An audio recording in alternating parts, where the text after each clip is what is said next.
Assalamu alaikum tuğanlar. Tınсыңарбы, амансыңарбы? Жакшы уйку уктап, жакшы дем алып турдуңарбы? Ne жаңылыктар? Группага бөлүшүрсеңер туғандар. Az адамдар кирсе баштайлы эфирибизди. Бүгүнкү эфир туғандар Райым Миллон Дубайга кеткени жөнүндө туғандар. Анан Садыраванын Москвада тосуп алган делегатын ошо кандай деңгээлде тосуп алганы, анан ким менен жолуккан жөнүндө тема болмокчу туугандар. Группаларга бөлүшүңүздөр, көп адамдар кирип угушсун. Ошол боюнча тема болмокчу туугандар. Джонни, абаңы Путиндин Дубайныгы тосуп алып турго. Көрбөдүңбү, байкабадыңбы? Ооба, Садыраваң Россияга келди. Ооба, мен сиз эле уят болду го. Мен чыгайын дедим, анан кой. Мен сиз эле уят болуп калып чыкпадым да. Бирок таратанап, көрдүңбү, дагы эле турат. Даярдап койдум эле. Өзүм чыкпадым атайынчы. Эми мен сиз эле делегаттары менен кошо келсе, баягы жетим козого окшоп тосуп алгандан чыкпадым. Райым Миллон мүмкүн Дубайдын жатат. Райым Миллон чийип кетти деп атат. Ошондо информация кетип атат туугандар. Бул ошол информациянын жөнүндө бөлүшөйүн деп атам. Райым Миллонду баягы мен айткандай сценарий болду да туугандар. Мен айтпадым беле. Булар спектакльди жакшы ойношот экен. Булар ошондой сценарийни жакшы түзүшөт экен деп айтпадым беле. Ошондой эле болду да. Мен айткандай эле чыгып атпайбы. Райым Миллон.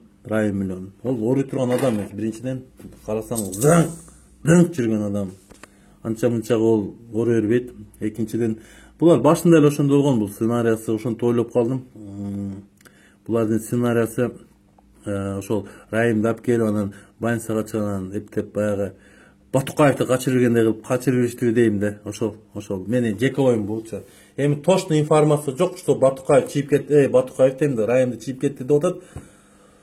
Эми бул точно болушу да мүмкүн, чийип кетиши да мүмкүн. Бул себеби бул жерде өтө чоң карта оюн болуп атат туугандар. Бул жерде көрүп атасыз, бунусу Москвага кетти. Бунусу звание алды, генерал-лейтенант. Эми ушул малда ошол генералды алган зарыл беле же кайсы ишине генерал алды, эмне Тажикстан менен Өзбекстан менен же чек-араны чечип койду, же кандай нерседи алды мен билбедим. Бирок азыркы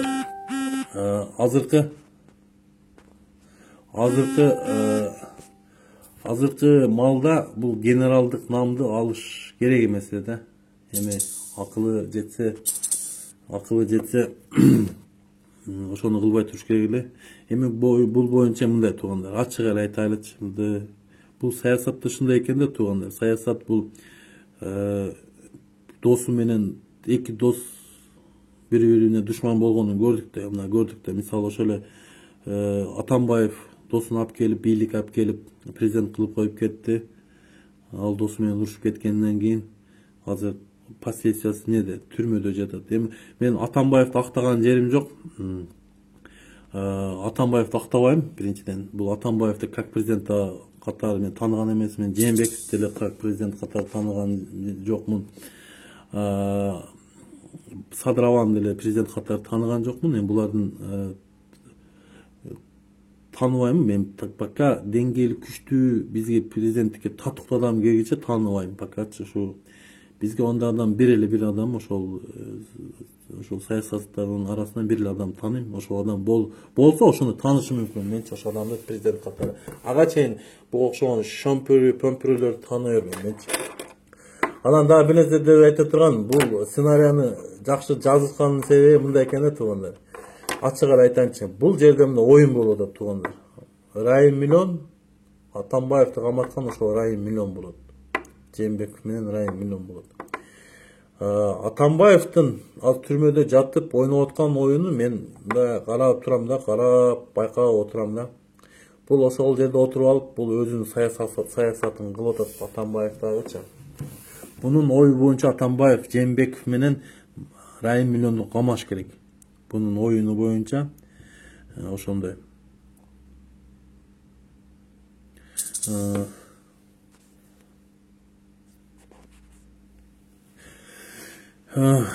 Ошол боюнча бул оюну ошол ойноп атат туугандар. Бул ошол отуруп алып түрмөдө отуруп алып өзүнүн саясатын кылып атат. Эми бунун боюнча ошо Жээнбеков менен Райым миллионду камаш керек. Мен кече угушум боюнча Атамбаев дагы канча миллиард төлөдү деп уктум, бирок ол жеке бирөөлөрдөн уктум, бул точно информация билбедим. Эми саясат ушундай экен да, саясат боктон сасык деген бекер эмес экен туугандар. Биздеги келген жоопкерчилик алган адамдар, мына президенттикке турган адамдар. Мен айтып эле жүргөнүм ким экенин билесиңер, жөнү ким экенин. Өзүң билип туруп сурайсыңдар. Бүгүн ал жөнүндө тема эмес туугандар. Бүгүнкү тема ошол мен айткан Райым миллион ошо Дубайга чыгып кеткендиги, анан Садыр абаны кант деңгээлде тосуп алганы, анан Путиндин двойниги тосуп алганы жөнүндө темада. Мындай карап көрсөңөр, кечегинде Путин өзү тосуп алган жери жок. Ал двойниги биз көп мына Россияда жүрүп биз көп байкайбыз да. Көп байкап бул Путин эмес, Путиндин двойниги. Анан ошого ошо Садыр абанын тарапташтары мактанып жүрүшөт, о Путин менен кол кармаштуу. Бул баягы эмне деп коет. Бул просто ушундай. Эми сүйүнүп, эми колуна калмаганда сүйүнүп жүрүп тоогондум. Эми мен мисалы мен кече уялдым. Мен бул кишини мен как президент катары тааныбайм го. Бирок кечеги тосуп алганы эми өзүнүн жанына 15 министр алып келип алган, тоогондум. Мен ушунчалык да делегация алып келип, ошо делегация алып келгенде жок дегенде рабочий визит болгондо да биринчи жолу келип атат. Мына жакшына кылып оркестр менен тосуп алыш керек эле да. Жок дегенде биринчи вице-премьер-министр 1,5 келип тосуш керек эле. Жок дегенде мындай чоң деңгээлдеги рангтагы адам келип тосуш керек эле. Анан кийин самолеттон чыгып алып эле эки жакты карайт. Түшүнбөйсүң. Анан мен дагы туугандар, анан бул сценарийни айтып кетпедимби? Мен айтпадым. Райым акам любой нерсени чечет деп. Бул просто элди көз менен боеп атат да туугандар. Эми эптеп УКМК камады, 2 айга деп туруп, анан ооруп калды, жүрөгү ооруп калды, аягы ооруп калды деп шарт Дубайга чыгарып жибериши да мүмкүн. Ошондой туугандар. Менин информация боюнча. Эми Садыр абабыз да бүгүн Москвада экен берки. Бирок мен бир нерсени айтып кетейин туугандар.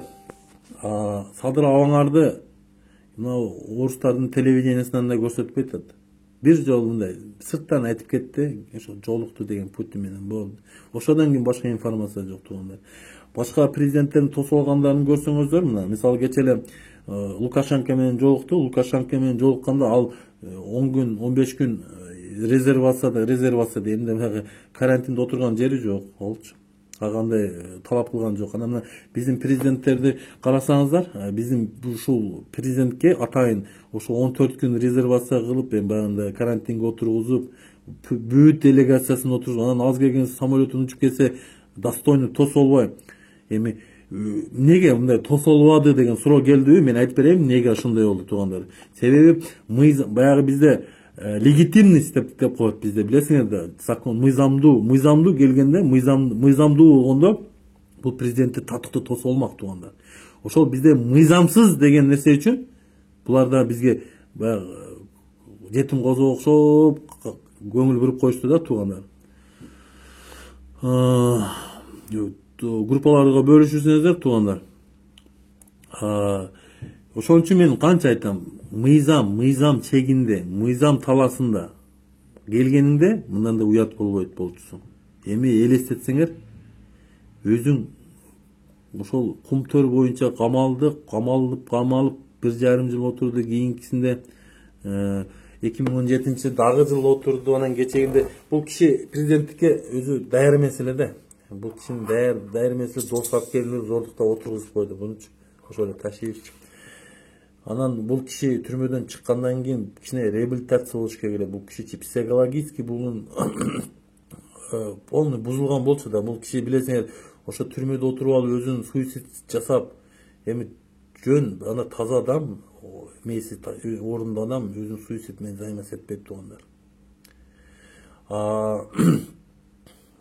Анан кийин бул киши жок дегенде акталып, мындай достойный, мыйзамдуу түрдө акталыш керек эле, бир түндө акталбайчы. Мыйзамдуу түрдө бир 3 жыл, 4 жыл убакыт процесстер кетет болчу, ошентип акталыш керек эле. Эми жалко кече келгенин ушуну тосуп алганы мен ошондой эле. Мен буну башында эле билгем, ушуну тосуп алышын эле билгемин, мындай болушун да билгемин. Эми короче кыргыз элин уят кылды да, мындай айткандачы. Биз Россияда жүрүп, мен мисалы көптөн бери Россияда жүрөм, мына акыркы 10 жылдан бери биздин президенттердин арасынан Жээнбековду да достойный кылып тосуп алат болчу. Бирок бир нерсе айтып, Жээнбеков да двойниктер менен жолугушат эле. Өзү менен жолукканын көргөн жокмун. Ама Атамбаев менен жолукканда өзү жолугат болчу. Атамбаев менен өзү, двойник эмес, өзү жолугат болчу туугандар. Мен ошого таң калат элем. Себеби Жээнбеков менен двойниги жолугат эле, мына Садырова менен двойниги жолукту, а Атамбаев менен өзү жолугат. Өзү лично өзү жолугат болчу, двойнигин жөнөтпөйт болчу туугандар. Ошол туугандар, мына мен айтканда сценарий болуп атат, кыргыз эли алданып жүрө берели ошентип, мына Раймиллион кетти. Ошентип эми мына силер тандаган президентиңер деңгээлин көрсөттү, мына биздин Россия Федерациясы кандай президент экенин көрсөтүп койду, деңгээлде тосуп алып. Ошол туугандар. Мына ошон үчүн мен айтам да туугандар, касап болсо да өз касапчы өз специалист сойсун дейт да туугандар. Ошон үчүн силер качырдап келип тулпар кылып атасыңар да. Тулпар болбойт бул киши, мен сиздерге айтып кеттим го. Мен чыңкынчы эмесмин, биринчиден мен факты менен айтам. Көрдүң го, сен жон өзүң деле көрдүң го, президенттин кантип тосуп алды. Мен мисалы бул президент тааныбайм, мисалычы. Мен сага айтып кеттим го, бул президент тааныган эмесмин, Жээнбеков тааныган эмесмин, Атамбаевди как президент катары тааныган эмесмин. Бирок Атамбаевди өзү жолугат болчу, Путинчи өзү двойнигин жөнөтпөй өзү жолугат болчу. Ошон үчүн туугандар, эми баягы эмне деп коет, пешенебизге баягы мисалы эркектер катын ала берип жада ала берет го, бирди алат, экинчиси жакшы чыкпайт, үчүнчүсү жакшы. Биз кыргыз эли ошондой экенбиз да. Президенттерди тандашыбызды билебиз. Эркектер катын тандашты билсе, биз президент тандашты билбейт экенбиз. Ошон үчүн бөлүшүп эле. Эми мисалы азыр $100 миллион карыз сураптыр кредит. Эми ошо кредитсиз эле жашаса болот, ошо кредит эле элге жетпейт туугандар. Элге жетпейт ал кредит. Элге эмес, ошо биздин чиновниктер эле жууп жеп, ошо эле бизде өзгөрүш болгон жок да туугандар, өзгөрүш болгон жок. Чын ачык эле айтайынчы, өзгөрүш деген нерсе жок. Себеби ошо эле 120 депутат мыйзамсыз отурат, ошо эле премьер-министр мыйзамсыз, ошо эле президент мыйзамсыз. Ошон үчүн биздин башка мамлекеттер өз тең ата сүйлөшпөй койду туугандар. Ошо жыйынтыкка, мен ошондой жыйынтыкка келдим туугандар.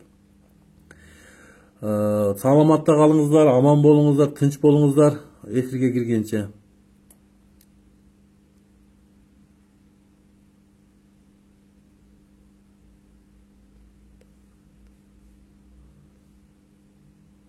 Рахмат. Рахмат,